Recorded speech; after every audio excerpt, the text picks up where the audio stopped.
اسلام علیکم پیارے ساتھیوں، آج ہم آپ کو سنا رہے ہیں کہ حضرت ابراہیم علیہ السلام کی وفات کب اور کیسے ہوئی۔ منقول ہے کہ حضرت ابراہیم علیہ السلام نے ایک دفعہ ایک فرشتے سے ملاقات کی، اس سے دریافت کیا کہ تم کون ہو۔ اس نے کہا کہ میں ملک الموت ہوں۔ آپ نے پوچھا کیا ایسا ہو سکتا ہے کہ تم اپنی وہ صورت مجھے دکھاؤ جس سے تم مومنوں کی روح قبض کرتے ہو۔ کہا اچھا میری جانب سے ذرا منہ پھیر لیجئے۔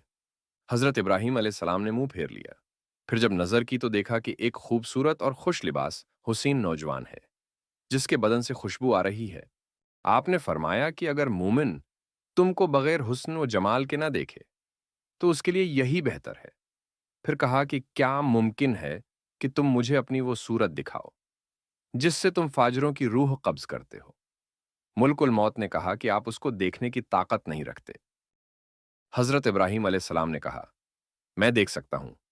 کہا بہتر ہے کہ میری جانب سے آپ منہ پھیر لیجئے۔ تھوڑی دیر کے بعد جب حضرت ابراہیم علیہ السلام نے نگاہ کی تو ایک مرد سیاہ شکل سیاہ لباس میں دیکھا جس کے بال جسم پر کھڑے ہیں اور بدبو آ رہی ہے اور اس کے منہ اور ناک سے آگ اور دھواں نکل رہا ہے۔ پس حضرت ابراہیم علیہ السلام بے ہوش ہو گئے۔ جب ہوش آیا تو ملک الموت پہلے والی شکل میں نظر آئے۔ فرمایا اے ملک الموت، اگر فاجر تم کو اسی صورت میں دیکھے تو اس کے عذاب کے لیے یہی کافی ہے۔ حضرت امام جعفر صادق علیہ السلام سے منقول ہے کہ رسول خدا صلی اللہ علیہ وآلہ وسلم نے فرمایا کہ حضرت ابراہیم علیہ السلام کی عمر 175 سال کی تھی۔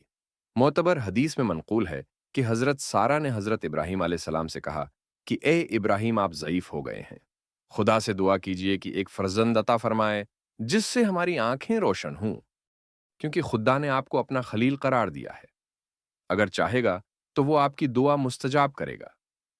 حضرت ابراہیم علیہ السلام نے خدا سے دعا کی کہ ان کو ایک فرزند عطا فرمائے۔ خدا نے ان پر وحی فرمائی کہ ہاں، ایک عقل مند لڑکا تمہیں عطا کروں گا۔ ابراہیم علیہ السلام اس خوش خبری کے 3 سال تک منتظر رہے۔ پھر خدا کی طرف سے وہ موقع آیا کہ جب حضرت سارہ نے کہا کہ اے ابراہیم علیہ السلام آپ ضعیف ہو گئے ہیں اور آپ موت کے قریب ہونے کو ہیں، آپ ایسا کریں کہ خدا آپ کی موت میں تاخیر کرے اور عمر دراز کرے تاکہ آپ میرے ساتھ لمبی زندگی گزاریں تو زیادہ بہتر ہو۔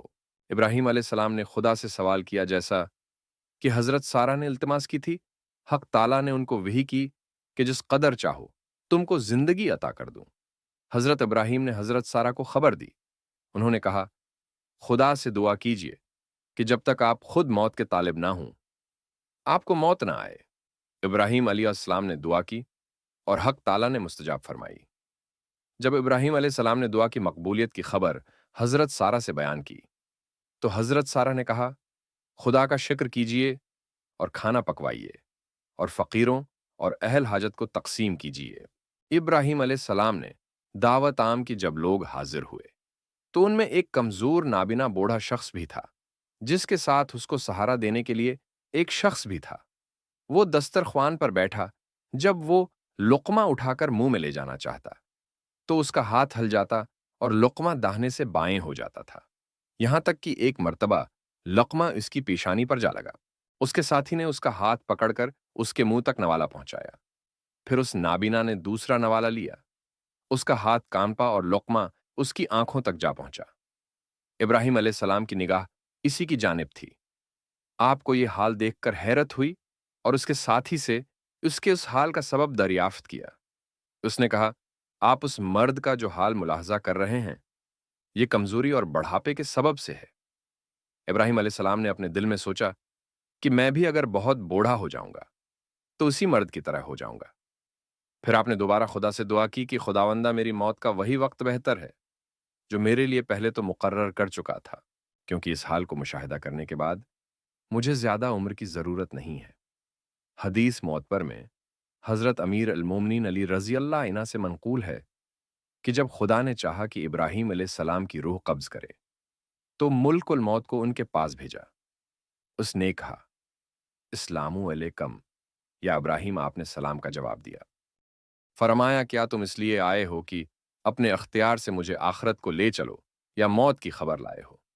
ملک الموت نے کہا کہ جی میں اسی لیے آیا ہوں اور آپ کو آپ کی خواہش سے خدا کی ملاقات اور عالم قدس کی جانب دعوت دیتا ہوں۔ لہذا قبول کیجیے۔ ابراہیم علیہ السلام نے فرمایا، کبھی تم نے دیکھا ہے کہ دوست اپنے دوست کو مار ڈالے؟ ملک الموت واپس گئے اور کہا کہ خداوند کریم تو نے سنا جو کچھ تیرے خلیل ابراہیم علیہ السلام نے کہا۔ پھر اللہ تعالیٰ نے ان کو وحی کی کہ ابراہیم علیہ السلام کے پاس جاؤ اور کہو کہ کبھی تم نے دیکھا ہے کہ کوئی دوست اپنے دوست کی ملاقات کو نہ پسند کرے؟ دوست وہ ہے جو اپنے دوست کی ملاقات کا آرزو مند ہو۔ یہ سن کر حضرت ابراہیم علیہ السلام راضی ہو گئے، اور جب آپ علیہ السلام مناسک حج سے فارغ ہو کر شام کی جانب واپس گئے تو وہیں آپ کی روح مقدس عالم قدس کی جانب روانہ ہو گئی۔ اگر آپ کو یہ واقعہ پسند آیا ہے تو کمنٹ کر کے ضرور بتائیں۔